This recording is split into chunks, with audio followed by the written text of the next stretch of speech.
नमस्कार. आज Junnar Yashwantrao multi specialist हॉस्पिटलमध्ये आपल्या आदिवासी पट्ट्यातली गौरी साळवे या विद्यार्थिनीला हॉस्टेलमध्ये बाहेर येताना तिच्यावर जो वार झाला आहे, शस्त्राने तिच्यावरती वार करण्यात आलेला आहे, त्याच्यासाठी आम्ही तिची भेट घेण्यासाठी हॉस्पिटलला या ठिकाणी आलेलो आहोत. आम्ही मुलीची चौकशी करत असताना PO कार्यालयाचे देसाई साहेब आम्हाला भेटले. प्रशासन अधिकारी बरेचसे इथं उपस्थित आहेत. त्याचबरोबर आपल्या जुन्नर पोलीस स्टेशनचे अवचर साहेब त्याचा शोध घेत आहेत.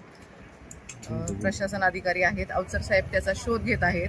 मुलीची तब्येत आता सध्या स्टेबल आहे आणि देसाई साहेबांशी आम्ही चर्चा केली की येणाऱ्या काळामध्ये मुलीची आर्थिक परिस्थिती कुठल्याही दृष्टीने कमकुवत आहे आणि तिला येणाऱ्या काळासाठी जो निधी किंवा जो खर्च होणार आहे तिच्या विलाजासाठी तो तुम्ही सगळा शासनाच्या मार्फत तुमच्या मार्फत तिच्या जो होणारा खर्च आहे तो पूर्णपणे जबाबदारी पेलवण्याची देसाई साहेबांनी आम्हाला आश्वासन दिलेलं आहे.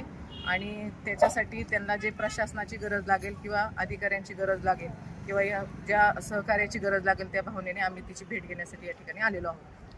मुलीची प्रकृती कशी आहे, कशी काय आता सध्या ती स्टेबल आहे. रक्तस्राव फार झालेला आहे, पण इथं ब्लड बँक असल्यामुळं त्यांनी ती सुविधा केलेली आहे. त्याच्या माध्यमातून ती थोडी थोडी स्टेबल होत चाललेली आहे. हॉस्टेल ते जे कॉलेजचे अंतर आहे ते खूप जास्त आहे आणि मधला जो पॅसेज आहे त्याच्यामध्ये कुठलीही लोकवस्ती नाही आहे. काय सांगाल आपल्याबद्दल? नाही, मुळातच ही गांभीर्याची गोष्ट आहे. हॉस्टेल जे आहे ते जुन्नरच्या खूप अशा अवस्थेत आहे, आउटसाईडच्या अवस्थेमध्ये आहे आणि तिथून येण्यासाठी मुलींना खूप एकांताचा भाग आहे आणि तिथून येत असताना त्या मुलीवर हा औचित प्रकार घडलेला आहे आणि त्या रस्त्याने येण्या जाण्यासाठी नक्कीच PO कार्यालयांनी काहीतरी जबाबदारी घेऊन त्याच्यावर काहीतरी बदल केला पाहिजे.